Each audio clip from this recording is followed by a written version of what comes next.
Good morning dear student, welcome back मल्टीकलाबा ITI।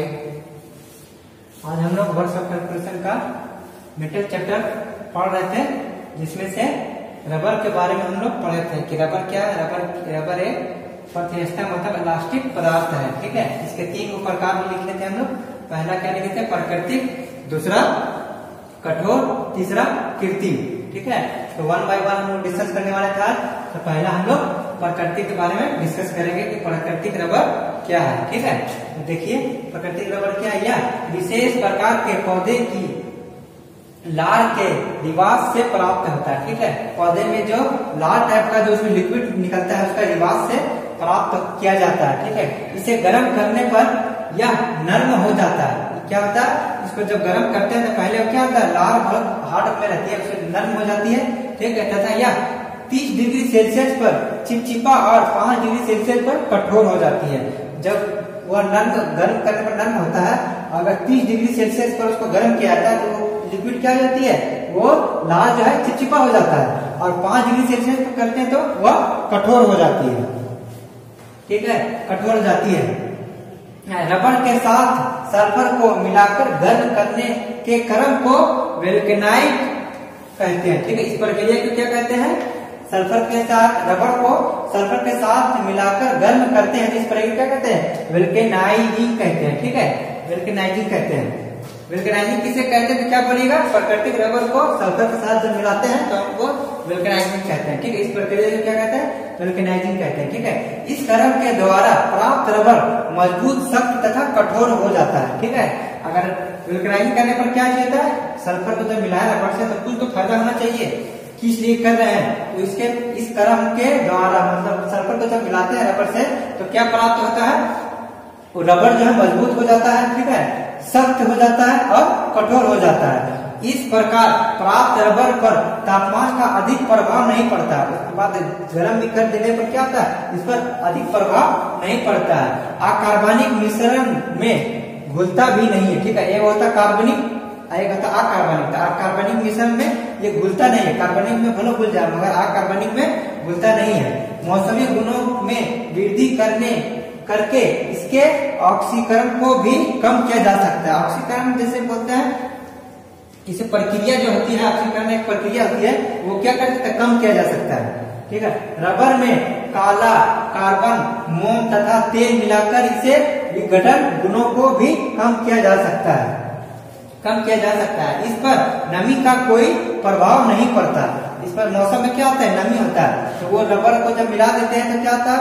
Sulphur से मिला देते हैं तो क्या होता है? उस पर नमी का कोई प्रभाव नहीं पड़ता। वह या तथा अच्छे विद्युतीय गुण रखता है। ठीक है, ये विद्युतीय गुण बोला है। ये चालक कुचालक के बारे में बात नहीं किया, मगर रबर ज्यादातर क्या होता है? ये कुचालक ही होती है, जैसे इंसुलेटिंग मटेरियल का ही काम करती है। ठीक है, उसके बाद प्राकृतिक रबर का कुछ अवगुण मतलब डिसएडवांटेज, कुछ खामी है। ठीक है, क्या क्या खामी है उसके बारे में हम डिस्कस कर लेते हैं। जैसे पेट्रोलियम तेल से निम्न प्रतिरोध होता है। ठीक है, अगर पेट्रोलियम तेल मिला देते हैं तो क्या होता है? निम्न मतलब लो प्रतिरोध होता है। ठीक है, हाई प्रतिरोध नहीं, इससे प्रतिरोध लो हो जाता है, जिससे हमारा करंट जो है, कुचालक जो है वो थोड़ा कम हो जाएगा। दूसरा पर अच्छे वोल्टता के कुचालक के रूप में उपयोग नहीं किया जा सकता। मतलब अच्छा उच्च वोल्टेज के कुचालक में मतलब हाई वोल्टेज है तो इसको कुचालक रूप में उपयोग नहीं किया जा सकता, क्योंकि इसमें करंट आने की संभावना है। एक होता है सीधा सूर्य के प्रकाश में नहीं रखा जा सकता, क्योंकि सूर्य के प्रकाश में रखिएगा तो उसमें प्रक्रिया हो गया वो कमजोर हो जाएगी। ठीक है, चौथा इसका कार्यकारी तापक्रम निम्न होता है। इसका कार्य करने का तापक्रम क्या चाहिए? निम्न होना चाहिए। ठीक है, अगर 7 डिग्री सेल्सियस पर यह भंगुर होने के कारण इसमें दरारें पड़ जाती है। अगर कम रहेगा तापमान तब ठीक रहेगा। अगर जैसे 7 डिग्री सेल्सियस पर यह क्या 7 डिग्री सेल्सियस पर अगर तापमान पहुंच गया इसका, तो ये क्या भंगुर होने के कारण इसमें दरारें पड़ जाती है। तो हम लोग पढ़े थे प्राकृतिक रबर। प्राकृतिक रबर क्या है? एक विशेष प्रकार का खास करके एक खास पौधा होता है, उसके लार के रिवाज से प्राप्त होता है। ठीक है, इसमें गर्म करने पर यह क्या था? नर्म हो जाता है। यह पौधे के लार क्या था? गर्म करने पर नर्म हो जाता है तथा यह 30 डिग्री सेल्सियस पर चिपचिपा और 5 डिग्री सेल्सियस पर क्या होता है? कठोर हो जाती है। रबर के साथ सल्फर को मिलाकर गर्म करने पर इस क्रम को, इस विधि को क्या कहते हैं, क्रम को क्या कहते हैं, वल्केनाइजिंग कहता है। ठीक है, वल्केनाइज करने से क्या फायदा होता है हमको, तो इसके क्रम को करने के प्राप्त क्या होता है, रबड़ में मजबूती होती है, शक्ति होती है और कठोर हो जाती है। इस प्रकार प्राप्त रबड़ पर तापमान का अधिक प्रभाव नहीं पड़ता। तापमान अगर रहा तो उस पर अधिक प्रभाव नहीं पड़ता, मगर इसका तापमान अगर 60 डिग्री तक हो जाता तो क्या होता है, वो भंगुर होने के कारण टूट जाती है। वही बोल रहा कि 60 डिग्री बहुत ज्यादा टेम्परेचर होती है। ठीक है, हम लोग को क्या, हम लोग अगर 40 तक पहुंच जाता है तो काफी गर्मी महसूस होती है, तो मतलब हम लोग से भी ज्यादा सहने की शक्ति होती है प्राकृतिक रबर में, अगर उसमें सल्फर को मिला दिया जाता है। ठीक है, उसके बाद बोल रहा है एवं अकार्बनिक मिश्रण में घुलता भी नहीं है। ठीक है, अकार्बनिक मिश्रण में नहीं घुलता है, अकार्बनिक मिश्रण में घुलता भी नहीं। ठीक है, मौसमी गुणों में वृद्धि के कारण इसका ऑक्सीकरण को भी कम किया जा सकता है। ये एक ऑक्सीकरण क्या चीज होता है, ऑक्सीकरण एक रासायनिक अभिक्रिया होता है, उसमें भी वो उसको कम किया जा सकता है। ठीक है, रिएक्शन नहीं करता है, ऐसा बोलते हैं कोई चीज को रिएक्शन कर गया तो क्या किया जाता है, मौसमी गुणों के कारण इससे प्राकृतिक रबर में कोई रिएक्शन नहीं होता है। ठीक है, ऑक्सीकरण को भी कम किया, रिएक्शन को कम किया जा सकता है। फिर रबर में काला कार्बन, मोम तथा तेल मिलाकर इसके विघटन गुणों को भी कम किया जा सकता है। इसमें भी प्रक्रिया को क्या किया जाता है, कुछ नुकसान होने से कम किया जा सकता है। इस पर नमी का कोई प्रभाव नहीं पड़ता, इस पर नमी भी आ गया तो उस रबर का कोई खास नुकसान नहीं होता, कोई प्रभाव नहीं पड़ता। अच्छे विद्युतीय गुण में रखता है। ठीक है, यह विद्युत में अच्छा गुण रखता है। अब विद्युतीय गुण मतलब कंडक्टर के बारे में नहीं बात कर रहे, ये विद्युतीय गुण का विद्युत मतलब कंडक्टर हो गया, इंसुलेटर हो गया और सेमी कंडक्टर भी हो गया। ये ज्यादा क्या इंसुलेटर में काम होता है, क्योंकि देखिए अगर करंट पास हो रहा है तो उसमें रबर रखेंगे तो रबर से हमारी करंट जो है पास नहीं करती।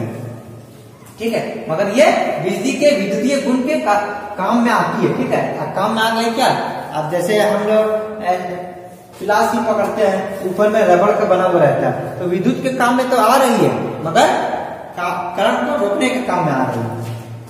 तो प्राकृतिक रबर का बहुत से डिसएडवांटेज जैसे अवगुण, कुछ खामी है इसका। ठीक है, क्या क्या खामी है इसका बारे में डिस्कस किए थे। पहला क्या, पेट्रोलियम तेल से निम्न प्रतिरोध होता है। ठीक है, इसका पेट्रोलियम तेल में अगर इस रबर को पेट्रोलियम तेल में अगर रखते हैं तो क्या चीज है, इसका प्रतिरोध क्या चीज है, कम हो जाता है। प्रतिरोध कम होगा तो क्या होगा, ये करंट को पास करने दिया जा सकता है, जिससे खतरा है। उच्च वोल्टता के उचालक के रूप में उपयोग नहीं किया जाता है, कहीं भी हाई वोल्टेज हो तो प्राकृतिक रबर का इस्तेमाल नहीं किया जा सकता है। और उसके बाद तीसरा क्या, सीधा सूर्य के प्रकाश में नहीं रखा जा सकता है। उसके बाद चौथा क्या, इसका कार्यकारी तापक्रम निम्न होता है। इसका काम करने की प्रक्रिया क्या होना चाहिए, निम्न होना चाहिए। इसका तापमान जो टेम्परेचर क्या होना चाहिए, निम्न होना चाहिए। अगर 60 डिग्री पर यह पहुंच जाता है तो क्या होता है, यह भंगुर होने के कारण इसमें दरारें पड़ जाती है। ठीक है, उसके बाद चलते हैं नेक्स्ट।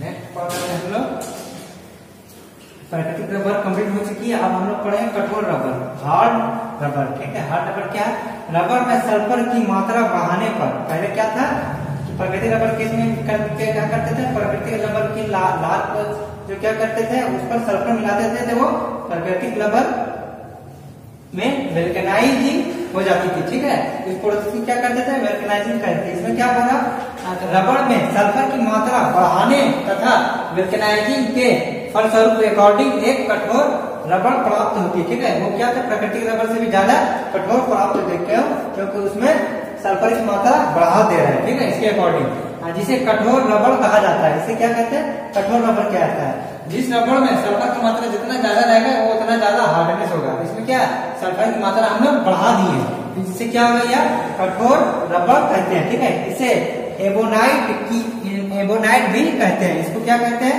कठोर रबर को एक एबोनाइट भी कहते हैं। ठीक है, यह अच्छे यौगिक तथा विद्युतीय गुण रखता है। यौगिक मतलब क्या, दो तत्वों से मिलकर के जो बनता है क्या कहते हैं, इसको यौगिक कहते हैं। ठीक है, इसमें दो तत्व मिल रहा है, एक रबर हो गया, एक सल्फर हो गया। ठीक है, अच्छे गुण होते हैं, अच्छे यौगिक तथा विद्युतीय गुण रखता है। ठीक है, ये बिजली के ज्यादा काम में आती है। ठीक है, अच्छा गुण रखता है, बिजली का गुण रखता है इसमें इंसुलेटर के रूप में। ठीक है, इसका उपयोग बूस, एबोनाइट, ट्यूब, बैटरी के कंटेनर, पैनल बोर्ड आदि बनाने में किया जाता है। ठीक है, कंटेनर के बारे में डिस्कस कर चुके हैं। कंटेनर क्या होते हैं, जिसमें बैटरी की सेल रखा जाता है। ठीक है, जिसमें पैनल बनाया जाता है, वो भी क्या रहता है, वो भी कठोर रबड़ का बना हुआ रहता है, जिससे हमारी करंट जो है वो बाहर पास नहीं कर सके।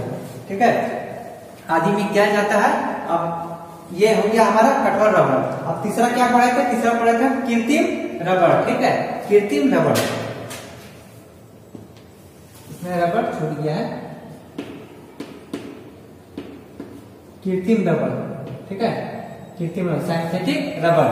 ठीक है, यह क्या, यह प्राकृतिक रबर की तरह होती है। ये क्या नेचुरल जो पढ़े थे हम उसी तरह होती है प्राकृतिक रबर। ठीक है, थर्मोप्लास्टिक विनिलय हाई पॉलीमर से प्राप्त किया जाता है। ये एक प्रोसेस है, ये क्या है, ये एक प्रोसेस है। ठीक है, थर्मोप्लास्टिक विनिलय हाई पॉलीमर से प्राप्त होता है। ठीक है, किया जाता है।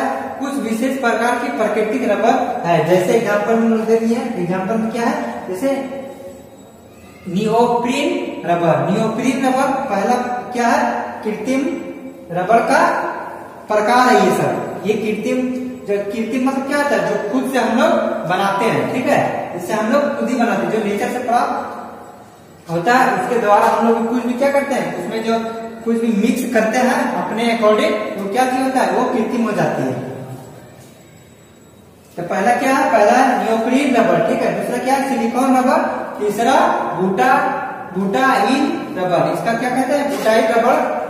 चौथा है नाइट्रा बुटाडाइन, बुटाडाइन। ठीक है, डाइन रबर, नाइट्रा बुटाडाइन रबर। पांचवा क्या है, हेपोलॉन रबर। ठीक है, हेपोलॉन रबर। यही इसका टाइप है। ठीक है, तो फिर से समझ लेते हैं, कठोर रबर किसे कहते हैं, जिसमें सल्फर, रबड़ में अगर क्या करते हैं कि सल्फर की मात्रा बढ़ा देते हैं और उसको वल्केनाइजिंग के फलस्वरूप क्या होता है, एक कठोर रबड़ प्राप्त होती है। ठीक है, जिसे कठोर रबड़ कहा जाता है। एबोनाइट भी कहते हैं, इसे क्या कहते हैं, कठोर रबड़ को हम लोग एबोनाइट भी कहा जा सकता है। ठीक है, या किस में उपयोग में आता है, किसके इस्तेमाल में आता है, बुश एबोनाइट ट्यूब, बैटरी के कंटेनर, पैनल बोर्ड आदि बनाने में काम में आती है। ठीक है, ये कठोर रबड़ जो हमारी बुश एबोनाइट, बैटरी का कंटेनर, पैनल बोर्ड में काम आती है। तीसरा हम लोग पढ़े थे कृत्रिम रबर। कृत्रिम रबर क्या है, सिंथेटिक रबर। सिंथेटिक रबर, ठीक है, यह प्राकृतिक रबर की तरह होती है। यह थर्मोप्लास्टिक विनिलय हाई पॉलीमर से प्राप्त किया जाता है। ठीक है, कुछ विशेष प्रकार की प्राकृतिक रबर है, जैसे एग्जाम्पल में दिए थे नियोप्रीन रबर, नियोप्रीन रबर। दूसरा है सिलिकॉन रबर। तीसरा है बुटाइन रबर। तीसरा है नाइट्राइट बुटाडाइन रबर। पांचवा है हेपोलॉन रबर। पांचवा है हेपोलाइन रबर। तो यही सब जो है हम लोग सब पढ़ चुके हैं। अब हम लोग नेक्स्ट क्लास में क्या करेंगे, इस सबका डिफिनेशन जानेंगे कि नियोप्रीन रबर किसे कहते हैं, सिलिकॉन रबर किसे कहते हैं, बुटाइन रबर किसे कहते हैं, नाइट्राइट के बुटाडाइन रबर किसे कहते हैं, और हेपोलॉन रबर किसे कहते हैं। वन बाय वन इसका डिफिनेशन हम लोग नेक्स्ट क्लास में पढ़ेंगे। इसमें कुछ भी कंफ्यूजन हो तो इसको कमेंट बॉक्स में जरूर कमेंट कीजिएगा, और जो भी प्रॉब्लम होगा हम लोग कमेंट बॉक्स से चाहे इसका वीडियो अलग से बना दिया जाएगा। Thank you very much.